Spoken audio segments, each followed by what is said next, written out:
Welcome to COG call of games. तो जैसा कि आप सब जानते हैं कि इस वजह से वेस्ट के अंदर कितनी बड़ी कंट्रोवर्सी चल रही है इंडियन जर्सी को लेकर। तो इसी के ऊपर इस वजह से वेस्ट रेसलिंग ने अपने एक official public transparency details statement डाली है और इसके अंदर बहुत ही डिटेल में उन्होंने बात की है, बहुत सारी बातों को क्लियर भी किया है। पर प्रॉब्लम ये है कि ये वीडियो एक्सप्लेनर नहीं है, ये बेसिकली एक लंबा सा टेक्स्ट डॉक्यूमेंट है। तो मैंने सोचा कि आपके साथ इसको ब्रेक डाउन किया जाए, समझने की कोशिश किया जाए कि क्या कहने का मतलब था ईस्ट वर्सेस वेस्ट मैनेजमेंट का। क्योंकि रिसेंट में जो रेजिग्नेशन और वेस्ट को लेकर इतना टर्बुलेंस हो रहा है, उससे कम्युनिटी में कुछ गलत एजम्पशंस हो गए थे। रॉबर्ट बैक्स्टर खुद कह रहे हैं कि वो चाहते हैं कि एथलीट्स और फैंस मिसलीडिंग क्लेम्स से बचें। तो चलिए शुरू करते हैं कि उनका कहना क्या है इसके अंदर। पहली बात तो रॉबर्ट ने अपना बैकग्राउंड बताया। उन्होंने कहा कि 1994 से आर्म रेसलिंग में हैं, बहुत सारे वर्ल्ड चैंपियनशिप में कम्पीट कर चुके हैं। उनका कहना है कि आई लव आर्म रेसलिंग और सारे आर्म रेसलर्स मेरे लिए फैमिली जैसे हैं। और फिर उसके आगे एंगिन के बारे में बात करते हैं। वो बोलते हैं कि एंगिन की बहुत ही ज़्यादा रिस्पेक्ट करते हैं। उनका क्लियर कहना है कि एंगिन ने दुनिया का बेस्ट आर्म रेसलिंग लीग बनाया है और वो उनके हिसाब से इस स्पोर्ट के अंदर सबसे ज़्यादा नॉलेजेबल इंसान है। पर दिक्कत कहाँ पे आई? रॉबर्ट ने कहा कि वेस्ट को चलाने का स्ट्रेस लिटरली एंगिन के ऊपर इतना ज़्यादा हो गया था कि वो मरने के कगार पे आ गए थे। जैसे कि उनका high blood pressure, heart issues और बाद में हार्ट अटैक भी आया। रॉबर्ट ने एंगिन को एक अच्छे फ्रेंड की तरह हेल्प करने की कोशिश की।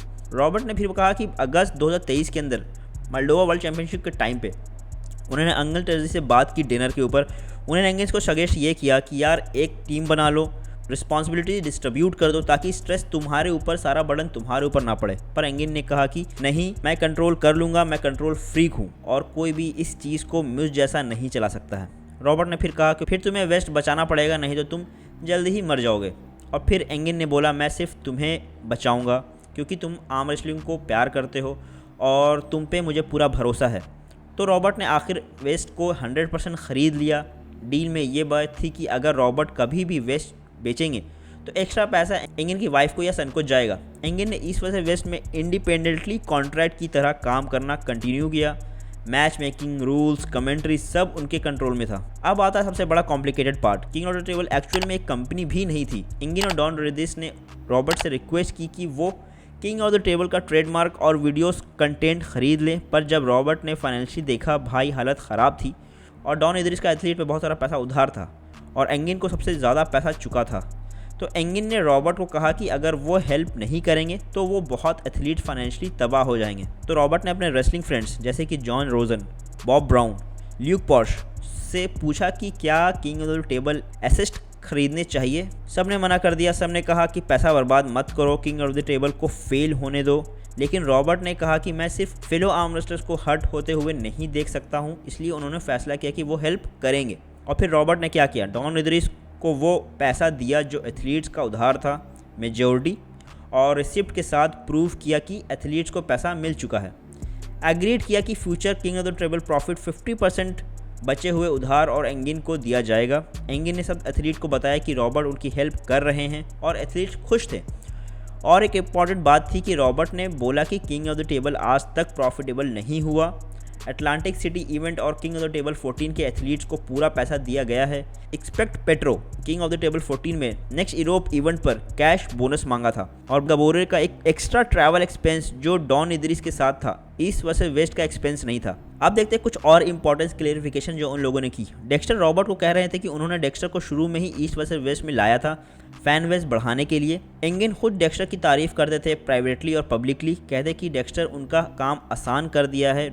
रॉबर्ट को कहना है कि उन्होंने डेक्स्टर को कभी भी लेगेसी को डिमेनिश करने की कोशिश नहीं की। और जहाँ तक कि ब्लैक लिस्टिंग की बात आती है तो नो, रॉबर्ट सीधा कहते हैं कि मैंने कभी भी किसी को ब्लैक लिस्ट नहीं किया, रे को भी नहीं, जब तक हमारे एथलीट्स के लिए सेफ इन्वायरमेंट है तब तक। टेंशन मत लो Europe fans, east versus west Europe में भी इवेंट करते रहेंगे। ये कहकर कि इस सब इवेंट अमेरिका में ही होंगे, बिल्कुल ऐसा सही बात नहीं है। एथलीट ट्रैवलिंग की बात हुई तो हाँ, ईस्ट वर्सेस वेस्ट एथलीट की ट्रांसपोर्टेशन पे करती है। तो दोस्तों, ये रॉबर्ट बैक्स्टर की तरफ से जो पूरी ट्रांसपेरेंसी स्टेटमेंट आई है, उन्होंने आपके दिल की बात रखी, अपने दोस्तों की फाइनेंशियली सेक्रीफाइस हेल्प, एथलीट्स की हेल्प और फ्यूचर प्लान सब क्लियर किया। लास्ट में रॉबर्ट का मैसेज है कि आप सबका सपोर्ट के लिए धन्यवाद, सिंसियरली रॉबर्ट बैक्स्टर। तो आपको क्या लगता है, ये सारी की सारी जो भी काउंटर क्वेश्चंस हुए हैं, काउंटर सवाल हुए हैं और इसके जो जवाब आए हैं, इसमें किसका साइड आपको ज़्यादा सही लगता है, एंगिन टर्जी का साइड या फिर रॉबर्ट बैक्स्टर का साइड? क्योंकि दोनों तरफ से ये दोनों ने अपनी क्लियर बात कही है। एंड ऑफ द डे तो बात जाके टेबल पे ही फिक्स होगी, तब जाके हमें समझ में आएगा। लेकिन फिर भी आपके हिसाब से अभी जो भी रूमर्स आ रहे हैं उसमें किस साइड के लेकर आप उसके फेवरेबल हैं, और ईस्ट वर्सेस वेस्ट क्या इस वजह से जो इतना पॉपुलर स्पोर्ट है सिर्फ कुछ मिसअंडरस्टैंडिंग वजह से ख़त्म हो जाएगा? इसके ऊपर कमेंट ज़रूर कीजिए और मिलते हैं बहुत ही जल्दी नेक्स्ट वीडियो में नेक्स्ट टॉपिक के साथ।